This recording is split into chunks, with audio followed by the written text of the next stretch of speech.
नमस्ते, म पुण्डरी अर्याल। सदा चाहिँ आज मैले एउटा फलफुलको बारेमा यहाँहरू समक्ष केही जानकारी दिन चाहन्छु।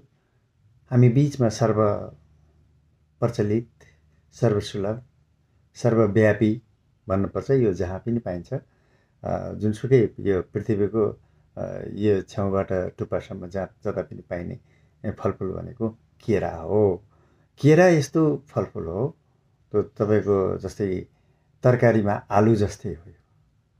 यो केरा सर्वसुलभ छ, सबैलाई खाँदा एनर्जी पाउने, भिटामिन्स पाउने, थोरै पैसामा थोरै लगानीमा हाम्रो भोक मेट्ने किसिमको यो सर्वसुलभ केरा हो। केराको बारेमा जान्न जरुरी छ। हामीले खाइरहेछौँ, तर यसको बारेमा कति फाइदा छ, कति बेफाइदा छ भन्ने कुरा हामीलाई थाहा नहुन पनि सक्छ। यस कारणले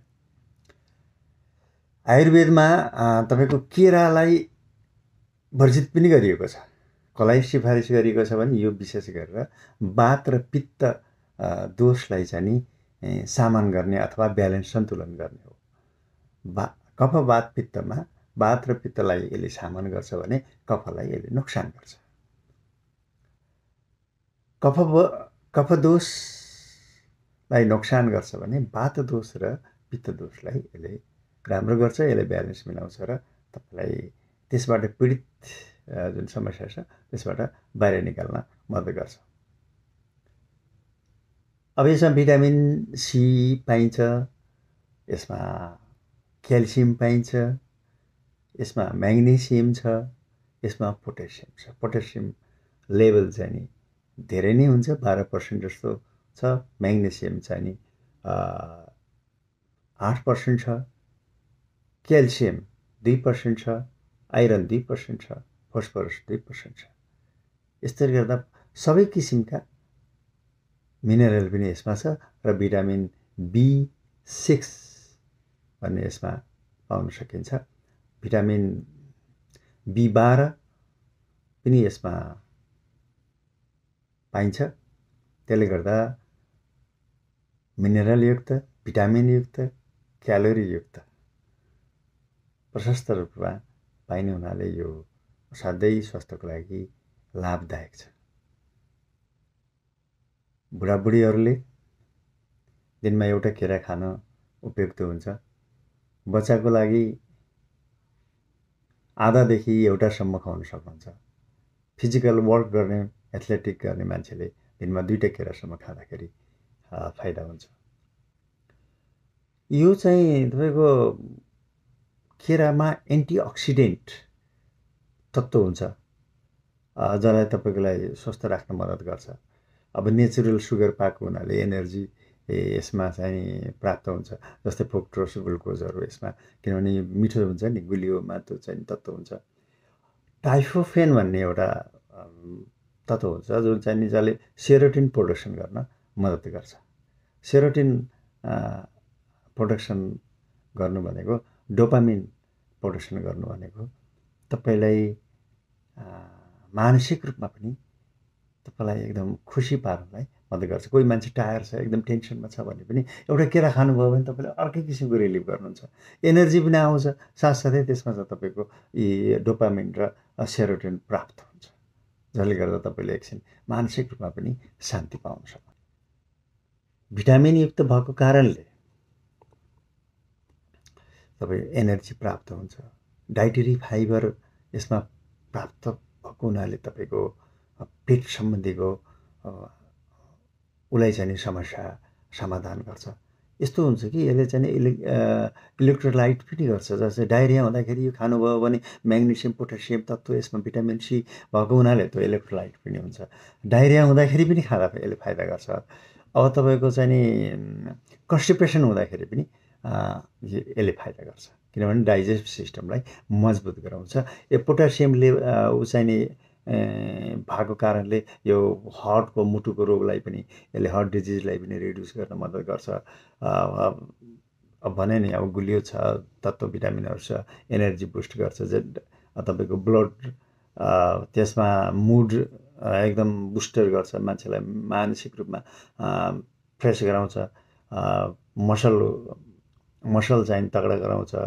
अनि यसमा के हुन्छ भने अलि क्वान्टिटीमा धेरैमा खाने गर्नुभयो भने वेट लस, मिलाएर खानु भएन वेट लस गर्न मद्दत गर्छ भने, मिलाएर खानु भएन अलि धेरै खानुभयो भने यसलाई वेट वृद्धि गर्नलाई पनि यसले मद्दत गर्छ। र यसमा क्याल्सियम तत्त्व भएको हुनाले म्याग्नेसियम र फस्फरस पनि भएको कारणले यसलाई बोन हेल्थको लागि अति उपयुक्त छ। त्यही भएर तपाईँको बुढा र केटाकेटीको लागि र वयस्क लागि सबैको लागि खान योग्य भनेको चाहिँ नि यो चाहिँ नि बनाना हो, बनाना केरा। त्यही भएर यति फाइदा छ, सबैलाई यो कुरो थाहा नहुनसक्छ। त्यस कारणले यो प्रत्येक दिन एउटा केरा चाहिँ नि खाने गरौँ है, हेल्दी हुन सकिन्छ। यसले हेल्थलाई पनि स्किन पनि राम्रो गर्छ। तपाईँको जोइन्टहरूमा जुन समस्या हुन्छ त्यसलाई पनि फाइदा गर्छ। यसलाई चाहिँ एन्टिअक्सिडेन्ट छ नि त, त्यसले चाहिँ फाइदा गर्छ। त्यसैले यति धेरै तत्त्व छ तपाईँको, त्यसले गर्दाखेरि हामीले प्रयोग गरेर यसलाई खानु उपयुक्त छ। जनरली यो पोखरालाई छोडाएर खाने हुनाले बाहिरको त्यस्तो ब्याक्टेरिया पनि कम खाँदाखेरि नोक्सान हुने, धुनै पर्ने छैन। हातपाता बजारमा जहाँ पनि किनेर खान मिल्छ। यी त फाइदाको कुरा भयो। के नोक्सान हुन्छ केरा खाँदाखेरि भने त्यो कुरो पनि जान्न जरुरी छ। अब धेरै खायो भने त पेट पनि खराब हुन्छ, धेरै कुरो त किप पनि खानु हुँदैन। यो मैले भने नि डाइटमा अलि बुढो मान्छेले एउटा खाने, बच्चालाई एउटा, आधादेखि एउटाभन्दा बढी नदिने, अलि यङ मान्छेलाई 2टासम्म खाँदा हुन्छ, अलि फिजिकल एक्सर्साइज पनि गर्ने मान्छेले 3टा खाँदा पनि नोक्सान हुँदैन भने। अब अर्को बेफाइदा के भने जो मोटापा भएको मान्छेलाई यसले अरू मोटापा बढाउँछ, किनभने यसमा सुगरको तत्त्व धेरै हुन्छ, क्यालोरी धेरै हुन्छ। किनभने 100 ग्राम केरा खाने बित्तिकै 80 ग्राम जस्तो तपाईँको चाहिँ क्यालोरी हुन्छ यसमा। त्यही भएर यो वेट गेन गर्छ। यसको साइड इफेक्ट यो हो। ब्लड सुगर जसको छ त्यो यसले सुगरलाई स्पाइक गर्छ। ब्लड सुगर भएको मान्छेलाई सुगर बढाउने काम गर्छ। त्यही भएर खाने मान्छेले धेरै उसले चाहिँ नि खानु हुँदैन।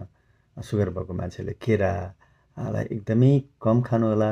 खान पर्यो भने पाकेको नखानु होला। अलिकता काँचो हुँदाखेरि अथवा अलि साह्रो काँचो पाकेको हुँदाखेरि खाँदाखेरि, त्यो पनि थोरै खाँदाखेरि त्यो खानु होला। अब कसैलाई यो ग्यासहरू फर्मेसन हुने, अनि यो धेरै खानु हुँदैन। फाइबर भएको हुनाले त्यो क्र्याम्प हुने पनि हुन्छ।